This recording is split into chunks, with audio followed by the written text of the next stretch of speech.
자, 안녕하세요. 반갑습니다. 주식 정리해드리는 주정남. 8월 5일, 오늘도 시장 정리부터 먼저 시작해보도록 하겠습니다.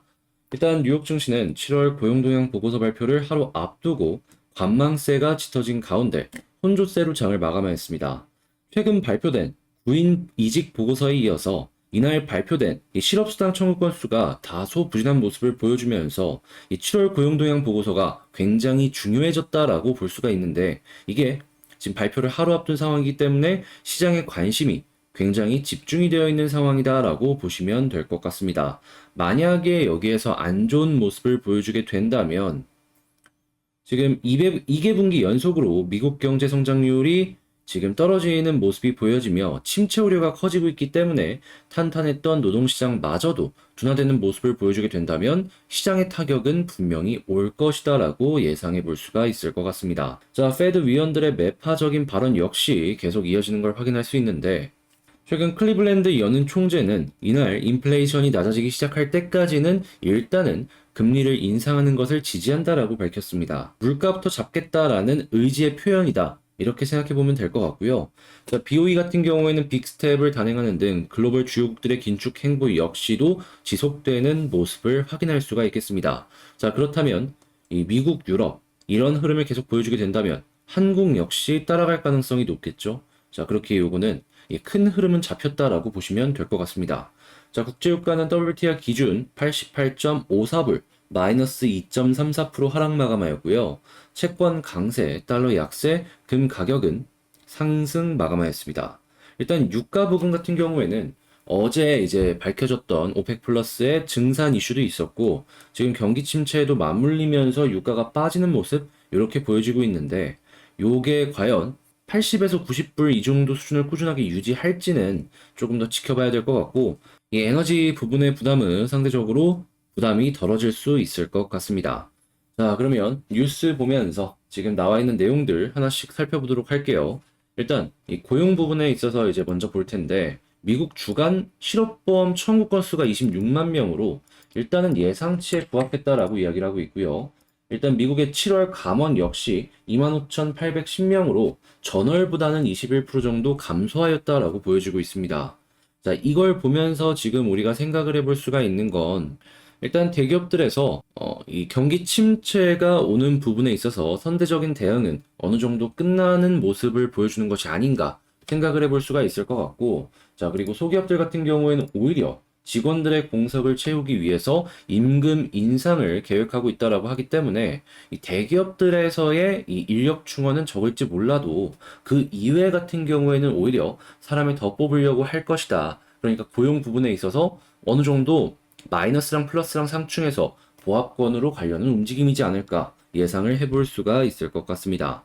자, 그리고 최근에 이 부동산 쪽이 계속해서 안 좋은 모습들을 보여주었는데, 아무래도 금리가 너무 높다 보니까 이제 많은 사람들이 부동산 거래를 안 했단 말이에요. 하다 보니 이 미국 같은 경우에도 이러한 부분에 고객을 최대한 많이 모아야 되는 게 우선이기 때문에 여기에 대응하고자 모기지 금리를 내린 것이 아닌가, 이런 모습 확인을 할 수가 있습니다. 이것도 다시 올라갈 가능성이 높다라고 볼 수 있는 게요. 알겠지만 지금 미국은 금리 인상을 끝냈다라고 보기에는 절대 아니죠. 올해 연말까지 한 3.5까지 갈 가능성이 상당히 높다라는 의견은 여전히 많은 상황이고, 그리고 내년으로 놓고 본다면 이게 만약에 물가가 안 잡힌다면 4%까지 갈 것이다라는 말들이 상당히 많거든요. 지금 미국 금리가 2.5인데 1.5% 이상은 최소 더 간다라고 한다면 요거보다는 계속해서 변동으로 올라갈 수밖에 없겠죠. 그러다 보니까 요거는 그냥 한시적인 이슈 정도로 생각을 해보는 게 좋고, 고정금리 하시는 분들도 솔직히 5%로 계속 잡는 거는 부담스럽기 때문에 얼마나 할까? 부동산을 살리는 데는 약간 역부족으로 보여지지 않나 생각을 해볼 수 있을 것 같습니다. 당연히 한국도 저기에 영향을 받을 가능성이 높고요. 자, 그리고 WSJ, 중앙은행들 지금 한 목소리로 경제 말고 인플레부터 잡아야 된다라는 이야기 상당히 많이 하고 있습니다. 근데 요거는 미국의 역사를 보면은 과거에도 경기 침체를 어느 정도 감안을 하더라도 물가부터 잡으려는 움직임 몇 번 보여줬던 걸 확인을 할 수가 있습니다. 실제 그렇게 물가 잡으니까 그 다음부터는 이 경제가 안정적으로 성장하는 모습을 보여주었고요. 일단 물가 잡으려는 이 스탠스는 변하지 않을 것이다라는 거 생각을 해볼 수 있을 것 같아요. 막 경기 침체 때문에 물가 못 올리는 거 아니에요. 할 수 있는데 과거에 미국은 역사상으로 보았을 때 경기 침체 오더라도 일단은 물가부터 잡았던 전적들이 있습니다. 이거 참고해 보시면 좋을 것 같네요. 자, 그다음에 국내 최고의 탐사 기술력으로 말레이시아를 한국의 탄소 거점으로 만들겠다라고 이야기한 걸 확인을 할 수가 있습니다. 이제 뭐 탄소 저장소를 마련하겠다. 뭐 이런 얘기들을 많이 하고 있는 걸 확인할 수가 있는데, 뭐 말레이 같은 경우에는 전기세도 싸다 보니까 OCI가 이 태양광 그 폴리실리콘 공장을 말레이에 지었죠. 제가 그렇게 알고 있는데, 어느 정도 이제 기업들이 활동을 하는데 이점을 보여주고 있다 보니까 이런 모습을 보여준 것이 아닐까 생각을 해볼 수 있어서 향후에 이게 어떤 시너지를 낼지는 조금 더 좀 지켜보셨으면 좋을 것 같습니다. 자, 그리고 SKT 요즘 UAM 한참 핫했죠. 이 상용화가 성큼 다가오다 보니까 5G 상공망 구축에 나섰다라고 합니다. 물론 뭐 전국에 하려면 한참 멀었겠고 일단 수도권 위주로 먼저 하는 거 보시면 좋겠네요. 자, 그리고 중국 제2의 성다사태 오나 지금 재생 에너지주로 피신을 하고 있다라고 하는데 글쎄요. 그냥 이런 모습이 보여지게 된다면 재생 에너지고 뭐고 그냥 다 빠지지 않을까 싶은데 일단 뭐 이렇다라고 하니까 참고하실 분들은 참고하시고 정 무섭다면 그냥 현금도 하나의 종목이다라고 보시면서 이제 향후 전략을 짜시면 좋을 것 같습니다.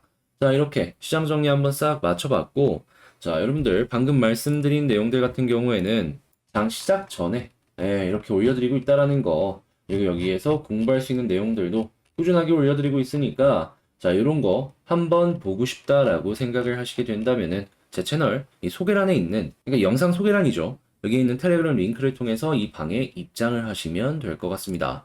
자, 그러면 저는 본 영상 시작하도록 할게요. 자, 제가 이번에 가지고 온 종목은 두산 에너빌리티를 가지고 왔습니다. 그 전에 간단하게 홍보 하나만 하고 가자면 제가 1.4만 명 이 구독자가 달성되는 걸 기념하면서 이 하반기 이 봐야 되는 섹터 요거를 지금 분석하려고 지금 준비 중에 있거든요.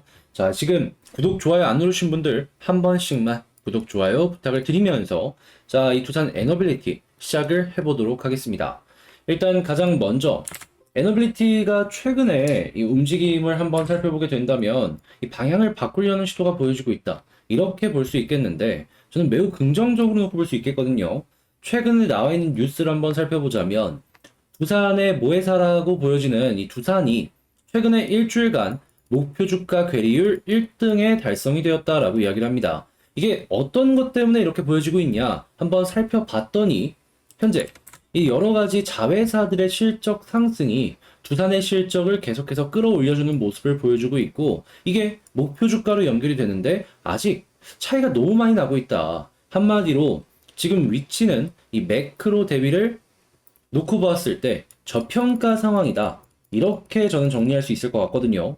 이 두산의 자회사 중에 가장 덩치가 큰 두산 에너빌리티 역시도 이 실적이 매우 긍정적이다라고 평가를 해볼 수가 있기 때문에 현재 지금 상당히 좋아지는 상황 속 에너빌리티가 예상했던 것만큼 올라가지는 못하고 있구나. 이렇게 판단을 해보시면 좋을 것 같습니다. 자, 그리고 수급을 한번 살펴보게 된다면 현재 외국인이랑 기관 같이 사주고 있어요. 오늘 같은 날에도 사준다라는 건 지금 위치 나쁘지 않다라는 것이죠. 자, 그리고 차트를 한번 보게 되었을 때 중요하지만 자, 이제 몇 번이고 반복해서 계속 말씀을 드리는 그 라인들 다시 한번 오늘 위치에서 보자면 일단 61선 돌파 확실하게 해주려는 모습 보여주고 있잖아요. 유지되는 모습을 보여주는 순간 저는 요거 방향 이렇게 돌아가면서 쭉 올라갈 가능성이 커진다라고 봅니다. 그러니까 지금은 이거 되게 좋은 자리다. 이렇게 평가를 할 수가 있는 것이죠. 자, 그리고 여기서 이전에도 말씀드렸던 이 위쪽에서 떨어진 이 라인까지 돌파를 하게 된다면 어떻게 될까요? 그러면 완벽하게 두산 에너빌리티는 요 아래쪽부터 골든크로스가 하나씩 나오기 시작을 할 것이며 여기를 돌파하는 순간 그 다음 스텝을 향해서 올라갈 가능성이 커 보인다. 이렇게 볼 수 있을 것 같아요. 여러분들은 이렇게 쌍바닥 이후에 올라가는 그림 기대해보기 좋다라는 것이죠. 이건 뭐 어렵게 생각할 필요 없습니다. 딱 한 가지. 지금은 61선 위에서 지지받고 끝나면 그 다음에 이 위쪽에 추세 라인만 뚫었을 때 정말 크게 한번 갈 수 있다. 근데 만약에 이게 실패하는 모습이 보여지게 된다면은 그러면은 일단 지지 라인 20 혹은 481선 라인까지만 보면 된다. 여기 이탈해서 회복 못하면 그때 정리하면 된다.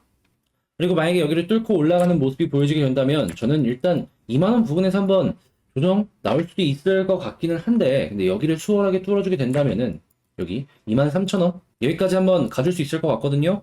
자, 그러면 총정리를 해보자면 현재 에너빌리티에 대한 평가는 이 유동성 문제 때문인지 뭐 때문인지 모르겠지만 계속해서 저평가되는 모습이 보여지고 있고, 그리고 현재 지지라인으로 놓고 본다면 이 480과 21선을 조금 빠졌을 때 이 두 가지를 놓고 보자.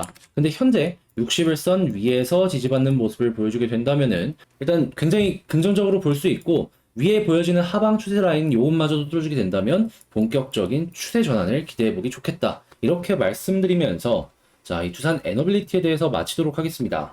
자, 여러분, 영상 초반에 보셨으면 아시겠지만 이 1.4만 명 기념으로 제가 준비하고 있는 대박이 좀 있거든요. 요거 한번 보고 싶다라고 하신다면 잊지 말고 구독, 좋아요 한 번씩만 눌러주세요. 자, 그럼 전 여기서 이만 마치도록 하고 다음에 더 좋은 영상으로 다시 찾아뵙도록 하겠습니다. 영상 끝까지 시청해주셔서 감사합니다.